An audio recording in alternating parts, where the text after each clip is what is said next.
យើងចេញមកពីគ្រួសារនេះអត់សំណាងយើងស្ដួចស្ដើងជាងគេបន្តិចមែនតែបើមានឱកាសធ្វើការសុំធ្វើការឲ្យអស់ពីចិត្ត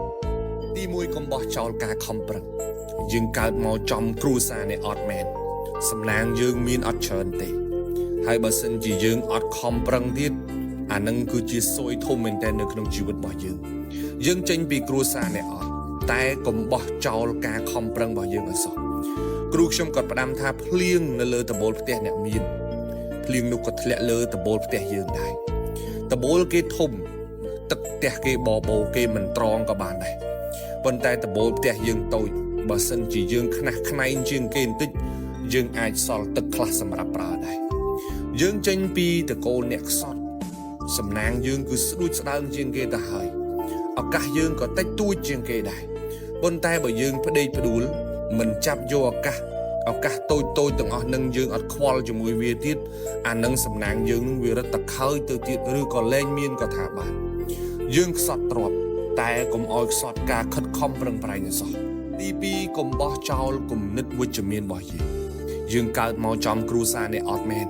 តែកុំបោះចោលស្មារតីវិជ្ជមាននៅក្នុងខ្លួនយើងឲ្យសោះទទួលស្គាល់ថាយើងកើតចេញពីគ្រួសារនេះអត់វាពិបាកខ្លាំងណាស់ពិបាកសពពិបាកគ្រប់សម្ពាធក៏ច្រើនសម្ពាយក៏ច្រើនអំរែកក៏ធំតែការគិតអវិជ្ជមានវាអត់បានជួយយើងឲ្យធូរស្បើយទេទៅចាំអ្នកខ្លះចាប់កាន់ការងារភ្លាមនឹកឃើញដល់រឿងអវិជ្ជមាននឹងចូលផ្លែតតែម្ដងក្រគេមើងងាយក្រគេរើសអើងក្រគេអត់រាប់អានក្រគេប្រមាថអីចឹងទៅមានឱកាសធ្វើការឲ្យខិតខំប្រឹងប្រែងលើការងាររបស់យើងសិនកុំទាន់គិតលើរឿងទាំងអស់ហ្នឹងពេលខ្លះយើងធ្វើបានល្អពេលខ្លះយើងអាចធ្វើបាន 100% ប៉ុន្តែដោយសារតែការគិតវិជ្ជមានការគិតមិនល្អរបស់យើងហ្នឹងវាបែរជាបំភ័យយើងទៅវិញហើយពេលខ្លះគេអត់បានធ្វើអីយើងទេគឺភាពអវិជ្ជមាននៅក្នុងខ្លួនយើងវានឹងឯងដែលវាបំផ្លាញយើងខ្សត់ឱកាសហើយឱកាសយើងមានតិចតួចណាស់កុំយករឿងអត់បានការមួយចំនួនមកបំផ្លាញឬក៏ពន្យាការងាររបស់យើងមានការងារធ្វើទៅផ្ដោតលើការងាររឿងរ៉ាវអីផ្សេងទៀតទុកវាម្ដុំសិនទី3កុំបោះចោលគុណធម៌ជាមនុស្សយើងកើតមកនៅក្នុងគ្រួសារអ្នកអត់មែន